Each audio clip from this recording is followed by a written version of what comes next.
In today's show, we're looking at week 3 in the NBA, what we can do with the schedule, how to maximize it, daily changes leagues, weekly leagues, category leagues, points leagues, Michael Bolton leagues. Thanks, Josh. It's Michael Bolton here, and it's time for another episode of the Locked On Fantasy Basketball Podcast. Let's get to it. Let's get to it, indeed.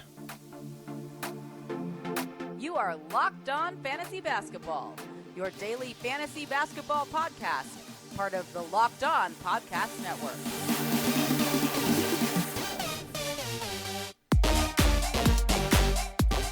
Hello and welcome to the Locked On Fantasy Basketball Podcast, brought to you by Basketball Monster. My name is Josh Lloyd, and I am the lead fantasy analyst at basketballmonster.com, and you can find me on Twitter, as always, at redrock_Beeble, and on Instagram at Locked On Fantasy Basketball. Thank you for making Locked On Fantasy Basketball your first listen every day. We are free and available on all platforms, and today's episode is brought to you by BetOnline. BetOnline has you covered this season with more props, odds, and lines than ever before. BetOnline is where the game starts.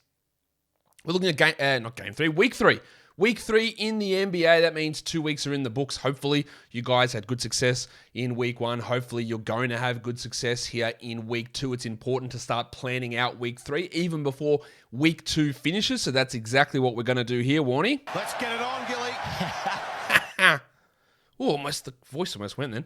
I know I keep mucking around with these colors, but I'm going to do it this way, and I think I'm going to stick with it.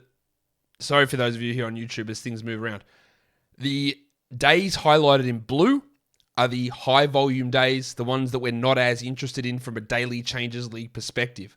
The ones that are in white, the brighter ones, they're the ones that we're looking at for streaming. So how does the schedule break down for this week? Well, it's a very similar pattern to last week, although this week there are fewer games played across the league versus what there were last week. So be aware of that. We'll talk about that more in a second. We've got 7 games on Monday, 4 on Tuesday, a big boy 11-game Wednesday, a putrid 2-game Thursday, a whopping 12-game Friday, an 8-game Saturday, and a 4-game Sunday. Right, so the 11-game Wednesday, it's really tough to do anything with. The 12-game Friday, it's really tough to do anything with streaming-wise and planning your roster. Like, you're going to have all of your roster spots filled, almost definitely. But the other 5 days, that's where we can make some noise. None of them are more than 8 games, so you're never, I don't think, going to run into any problem with having a full roster if you run a standard sort of ratio of starters to bench. If you have 4 starters, 8 bench, then yeah, things get a little bit different. But we're trying to talk about how the standard format is, your 10 starters, 3 bench, 10 starters, 4 bench type scenario. So that is how the week shakes out. Very similar pattern to last week, but right across the board, fewer games are being played this week. So when you go and look at your schedule and you see, 3-game week for this guy, don't be as disappointed as you may have been in other weeks. Like last week, 15 teams, for example, played 4 games. This week, 9 do. And we have 18 teams playing 3 games. So the vast majority, almost 2/3 of the league, plays just 3 games this week. And we've got 3 teams with 2 games. The 4-game teams, the Bucks, the Clippers, the Hornets, the Nets, the Bulls, the Wizards, Jazz, Raptors, and Grizzlies. The 2-gamers, it's not good.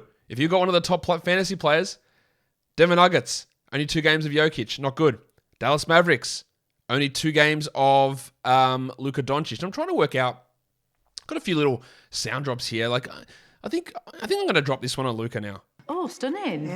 Yeah, I think that fits. We'll put that on Luka. I was going to go with Zion with that, but it doesn't really fit his game.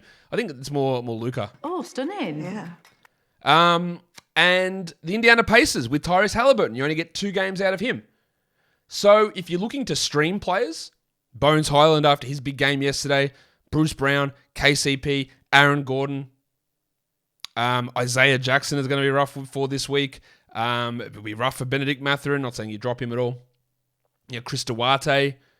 And on the Mavs, the guys that we loved last week because of their volume, they were shithouse, but their volume, Finney-Smith and Bullock, to a lesser degree, JaVale McGee, who's now even resting one of these games, which is an L.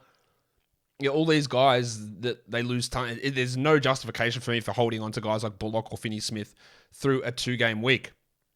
But as I said, in most weeks, you look at a 3-game week, it's not ideal. This week, it's fine. It's totally normal. So most teams are playing 3 games. It's the bonus games, like the Bucks, Clippers, Hornets, Nets, Bulls, Wizards, Jazz, Raptors, Grizzlies. They're the guys with the 4. They're the guys that we look at, there's a little bit of something extra there to add some of those players that it might be useful for us for this upcoming week. In terms of streaming value, and I'm going to say this once and I won't say it again for the season, I probably won't. What is streaming?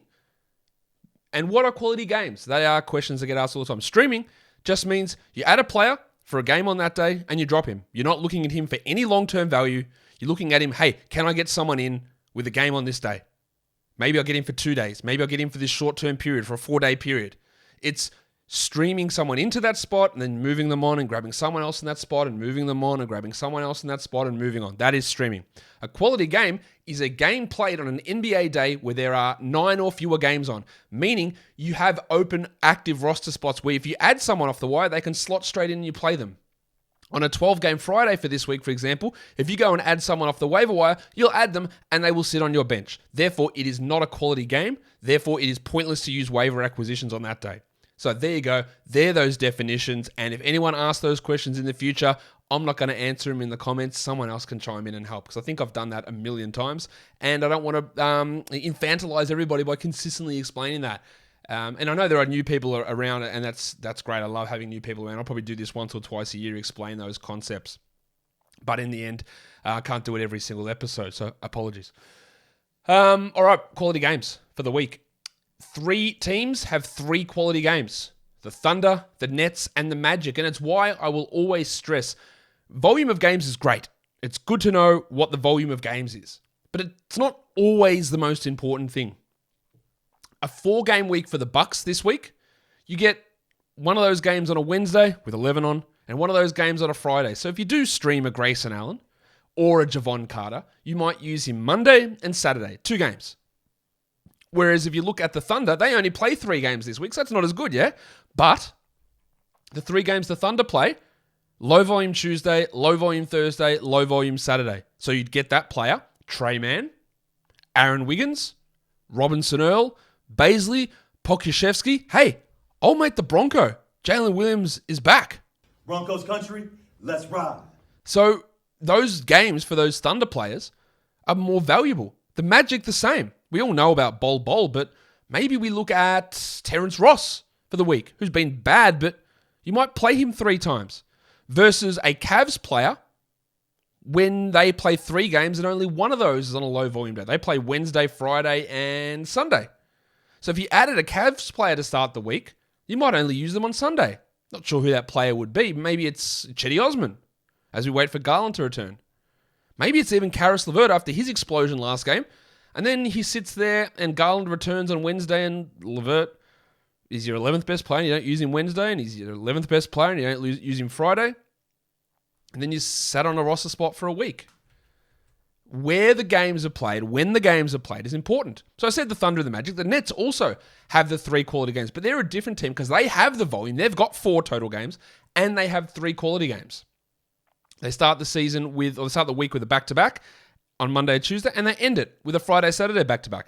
Joe Harris, that's not good. He'll play 2 out of the 4 games. Seth Curry, probably, if he returns, he'll play 2 out of the 4 games.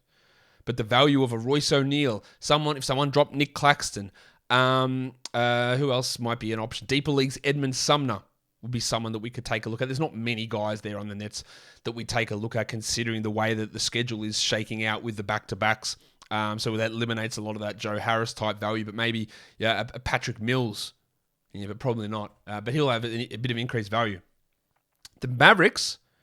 Now, look, there are 3 teams with 2 games. Denver, Indiana, and Dallas. Dallas's games are on Wednesday, Friday. It's disgusting. So even if you, for some reason, wanted to hold Dorian Finney-Smith, you wouldn't even play him. You'd play him 0 games this week. Absolutely no point. Whereas the Nuggets, both of their games are on low volume days. So the 2-game week there for Denver, for a fringe player, is the same, basically, as a 4-game week for a Bulls player or a 4-game week for a Bucks player. So your KCP, your Bruce Brown, Aaron Gordon, like the 2 games isn't as ideal, but you still might use them twice this week, which is the same that you would use a Suns player. But yeah, a Pelicans guy, maybe like a Trey Murphy, for example, they play 3 games, but you might use him once. This is really important stuff to be able to understand that it's not just about total volume of games. It's about when the games are played. When do I use this player? Like, which one is more valuable to me? We're streaming Monday, Tuesday, Thursday, Saturday, Sunday, as I went through already. BetOnline.net is your number one source for betting football and for the start of the NBA season. You can find all the latest player developments, team news, injuries, analysis, podcasts, articles, whatever you want for every game. And as always, BetOnline remains your continued source for your sports wagering information with live betting and up-to-the-minute scores for every sport out there. Not sure if they have disc golf, but I'm going to put in some inquiries and see what we can find. It's the fastest and easiest way to check in on all your favorite games and events, including the NFL, the NBA, Major League Baseball, World Series, NHL, boxing, MMA, and golf. And let's have a look. I can't remember what week we're up to in the NFL, but I know we've got games on. And I know there's a London game, Broncos-Jags. It's the Jags home game. They're 2.5-point favorites over the, I believe, Russell Wilson-less Denver Broncos. Maybe that helps the Broncos. I don't know. But you can check out the odds there at BetOnline for all of those games. So head to the website or use your mobile device to learn more. BetOnline is where the game starts, as I hiccup. Let's look at how the back-to-backs shake out for the week. There are quite a bit that we need to look at here. To start the week, remember, this can be important. You make a move to add someone on Sunday to end week 2, and if they play Sunday, Monday, you get the additional bonus of an added game on Monday without using an ad for week 3. So we've got the Clippers, the Pistons, the Wizards, and the Rockets. I was going to call them the Houstons. And the Rockets. They play the Sunday, Monday, heading from week 2 into week 3. So if you're looking for someone, you can go and stream a Pistons player. You can go and add maybe an Isaiah Livers, a Jalen Duren. You can add a Farton Will Barton. And I need to play the sound because my voice is just about to crack. No, you will! No, he's ready to sack that. Run, Will! Give it off quick! You can look at the Rockets. Maybe it is the wild thing, Jay Sean Tate. Even the wild thing's going well. I can't do much about that. Quick note on the Rockets. Alperen Şengün's back and starting. Let's hope it sticks, but maybe that early season panic, which it was justified. Maybe it's not going to be as justified as the season rolls on. So good news there. But you can start off with that week-to-week back-to-back. Now, the week 2 to week 3, end to beginning. You know what I'm saying. Monday, Tuesday, there's only one team with a back-to-back, and that's the Nets. So we're going to expect one fewer game from Joe Harris. There's not going to be huge amounts of value there, though. Again, maybe Patty Mills. Maybe we see Seth Curry in one of those games. Royce O'Neal gets a boost for sure. Tuesday, Wednesday, there are 2 teams with a back-to-back, Chicago and Miami. Now, Wednesday's an 11-game day, so if you stream a Bulls or a Heat player, don't get too excited because you probably won't use them on the Wednesday, but this is important because that means Zach LaVine's going to miss one of these games. So Alex Caruso, especially if LaVine misses Tuesday, Alex Caruso, the rabbit hunter, he gets a real boost in his value. Be very quiet. I'm hunting rabbits. So that will be one to watch. Miami, yeah, there's not a lot there. That's Caleb Martin, obviously. Tuesday, Thursday, which is what I like to call a pseudo back-to-back. You add a player Tuesday. You've got a high-volume Wednesday. You can't use the waiver wire anyway. And then on Thursday. So who do you add on Tuesday to get the 2 games there? Well, it's the Magic, it's the Thunder, it's the Warriors. So we talked about Trey Mann. Maybe it is Jalen Williams. Maybe it is Aaron Wiggins, Robinson Earl, Baisley, Pokusevski. A lot of different options you can take a crack at. The Warriors have the pseudo back-to-back. I like Moses Moody there. I like Jim Wiseman a little bit. They're probably the only 2 that we'd consider for that back-to-back. And then for the Magic, with Bowl and Banchero and Wagner and Carter, these guys are all rostered, but it does give a value to Terrence Ross. I don't think Jalen Suggs will be back. I don't think Fultz will be back, but he might be. We look at Ross there. Maybe we look even at a Caleb Houston in deeper formats with the absence of Cole Anthony. Maybe even Mo Bamba, who went off. But remember Mo Bamba's game where he went off, he did a lot of that damage in garbage time when all the starters were sat down, and he got a huge run to end that game. So those final stats of that Magic game, and that's important to know. I'm just going to side note here from Friday's game, is the Magic pulled all their starters with about 10 minutes left in that game, and then Bamba went crazy in that fourth quarter. Thursday, Friday, the Warriors have a back-to-back. So the Warriors got an interesting schedule. They play Tuesday, Thursday, Friday. They only play the 3 games, but they play them in 4 nights. And that back-to-back meaning you're probably going to get Klay Thompson sitting one of those games. So an increase in value to Moses Moody, but will Klay sit on Thursday or will he sit on Friday? I would expect he sits Thursday to give optimal time in between. Rather than playing Tuesday, Thursday, and then sitting, you can play Tuesday, sit Thursday, play Friday, get the extra day off in the middle, which means the extra value there on that Tuesday, Thursday back-to-back for a Moody is increased. That is my expectation, but I don't know if it'll be what happens. We'll also get an idea of the Warriors playing a back-to-back here Saturday, Sunday, what their rest plan is. Is it Draymond that rests as well? Because then Kuminga does come into play in this situation. The Thursday, Saturday pseudo back-to-back, well, it's the Magic and the Thunder again, and then it's the Nuggets. We talked about them already. They only have the 2 games, so they don't play their first game until Thursday, which is a wild schedule. But then they play on those 2 really valuable days. The Thursday, Saturday. Friday, Saturday, there's a ton of team with back-to-backs, but remember, Friday is a 12-game day. We've got the Bucks, Hornets, Nets, Suns, Pelicans, Spurs, Celtics, Knicks, Wolves, and Blazers. Saturday, Sunday, no one has a back-to-back. And then to end week 3, heading into week 4, Toronto, Utah, Cleveland, Chicago. Bad news for Levine, especially with that another back-to-back there. Washington, Memphis, the Clippers. Bad news for Kawhi and John Wall probably. And the Lakers finish off that week with a back-to-back. After you finish listening to this show, make sure you go check out Locked On Sports Today. It's a recap of all of the day's sports action, about 22 minutes. Just check out Locked On Sports Today wherever you find podcasts and on YouTube. You're going to love it. Just gives you a quick recap of all of the action across the sports landscape, except disc golf. I've got to talk to Pete to see if he can throw some disc golf in there. Let's have a look at our streaming plan for the week. So what we always like to do is target who plays the Sunday, Monday. So Detroit, Washington, Clippers, Houston. Let's add someone there who might provide that value. Maybe that is an Isaiah Livers. Maybe we're looking at Norman Powell, Reggie Jackson, Ivica Zubac if for some reason he's available. Marcus Morris if he's available. The Rockets, Jayshawn Tate, Eric Gordon. Although actually that's not true. Gordon will sit. So he'll sit one of those games. We don't know which one. KJ Martin might get a little bit of a boost. Maybe Tari preseason, but I doubt he will. So we start off with that. And then, in order to maximize what we do, we look at Magic or Thunder. And we add them for the Tuesday, Thursday, Saturday. That ends up being your first ad for the week. And then, after the Saturday, you drop that player, and then you fill whatever you need on a Sunday. That means you've gotten that extra game on a Monday, the 3 games here, so that's 4 games, and then 5 games, and you've used 2 ads. And that gives you 2 more moves left to make longer-term acquisitions, to not use your streaming spot when someone of you have entered your injured reserve. You can put that player in and still have those ads. So you've gotten 5 games from 2 ads in 1 waiver spot and 2 more ads available to use however you want for longer-term stashes, for drops, for injury replacements, for whatever. I think that's a pretty good way of getting some value out of your roster. The backloading or front-loading of the week, Denver, as I said, don't play till Thursday. Pretty weird, right? That's 3 games where they don't play. But the value of them is important later in the week. So you've got to balance out, hey, can I actually hold them for this long? Is it worth me having this roster spot where I get nothing out of it Monday, Tuesday, just so I can get the Thursday, Saturday?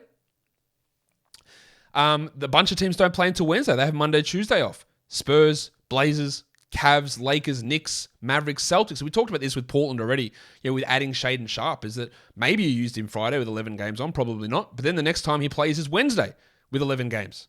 So those fringe players, maybe even like a Josh Richardson with and I haven't addressed this yet on the podcast, the shocking news of Josh Primo being waived. More information is going to come out. I still don't know what to fully understand of this with Primo being waived. Let me get one thing straight. I know a lot of people say, man, I can't believe that the Spurs would just waive someone because he's going through mental health difficulties. That is not what happened.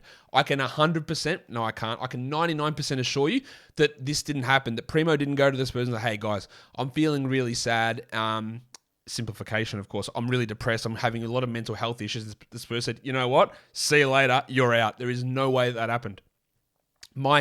He's talking about healing from trauma. I don't know if a specific incident happened. The Spurs said, we've got to get rid of this guy. Or he just said, guys, I just can't deal with this. Like, please cut me. Like, I don't want to be here. I'm not going to play basketball. Please get rid of me. They are the only 2 things I can think. I don't think there's any way he said, I'm really struggling mentally. And they said, all right, I'll see you later. Bye. I don't care. I don't think there's any way that happened. What actually happened, we still don't know. I'm not going to get into baseless speculation about stuff, but I can basically speculate and say that did not happen, that the Spurs didn't cut him because he said he had mental health problems. There is no way that happened. But anyway, like the Richardson value is there to add him. And deeper leagues, Blake Wesley's the guy you want to pay attention to as well. But is it worth holding for the Monday, Tuesday, just until he plays on Wednesday when there's 11 games on? Probably not. And then we go to the back end of the week. The Warriors, the Heat, the Mavericks, the Pacers, the Sixers, and the Pistons don't play on the weekend. So your stream guys there, your fringe guys there, your Wisemans, maybe your Caleb Martins, depending on how aggressive you're going to be. Finney Smiths we talked about already. Your Duarte if you added him at any point. Sixers guys, there's not many of those guys. PJ Tucker, maybe Melton, I don't know. We'll see how that pans out. Then you just drop them because they don't play on the weekend. Let's look at some weekly ads. This section, if you don't play in a league where your league locks at the start of the week and you can't make any roster moves, if you play one where you can change your roster every day, this part doesn't apply to you. So thanks for watching. Appreciate you being here. If you're in a league where you can set your lineup once a week, here we go. This is what we're looking at. And the value changes because volume becomes more important. It's not about when you play because it doesn't matter. Because you lock them in on Monday and that is it. It doesn't matter when they play. So quality games, if you're in a weekly change league, does not apply to you. Streaming does not apply to you. Back-to-backs do not really apply to you at all. These are just guys who have got extra volume, so if you added them, I think they'd be almost startable guys for you, given the volume they have. Like Grayson Allen's not good, but he plays 4 games when the vast majority of the league play 3 or fewer. We've got 21 teams playing 3 or fewer games, and Grayson's playing 9, him and his Bucks mates. So he's an option. Denny Avdia is an option. Stormin Norman Powell, who's struggled for sure, but the volume is there, and there's a back-to-back involved. Farton Will Barton, some of my faves. Reggie Jackson. And Tyus Jones, especially with the uncertainty around Lil John Conchar. Okay.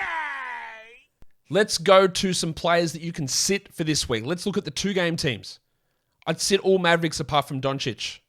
Got to get into the habit of doing this. Oh, stunning. Yeah. I would sit all Nuggets apart from Big Chungus. And I would sit all Pacers except for Tyrese Halliburton, but I would consider Miles Turner. He's had like 9 blocks or 7 blocks or something in 2 games. Yeah, he's on fire. But now, of course, he's sitting today's game. I'd sit all Pacers except Tyrese. Russell Westbrook's not someone I want to start. Now, Trey Mann, I think, has some really good value for the Thunder in a daily changes league. In a weekly changes league, when I don't know what's going to happen with Jalen Williams back, with Giddey maybe returning, and only 3 games, I don't think he's going to be worth a start. But in a daily changes, the streamability is great. That is the big difference here, is that a fringe Thunder player like Trey Mann has extreme value for a daily changes league, but marginal value in a weekly league. Klay Thompson's not someone I'd start. Back-to-back for the Warriors. Probably only plays 2 games this week. And Dennis Smith Jr., because I am expecting Terry Rozier to return this week, meaning that Smith just won't probably play enough. But that one's debatable. For points leagues, some guys we can add for the week. Mason Plumlee, 4 games. Reggie Jackson, Tyus Jones. The Basmati Man, Royce O'Neal, Grayson Allen, Farton Will Barton, Denny Avdia, and Stormin Norman Powell. For the guys you can sit in points leagues, again, all Mavs except Doncic, all Nuggets except Jokic, all Pacers apart from Halliburton. I'd sit Miles Turner in a points league. Klay Thompson, James Wiseman can be sat. Isaiah Hartenstein, Onyeka Okongwu, probably not someone you want to be starting this week in a weekly changes league. And that, guys, will do it for me today. Don't forget to follow this podcast on Apple Podcasts, Google Podcasts, Stitcher, Spotify, and on the Odyssey app. And if you are here on YouTube, you thumb it up. You leave those comments down below and you subscribe and you ring the bell. You flick that bell so hard that you never have to miss an episode. Guys, we are done here. Thank you so much for listening, everyone. See ya.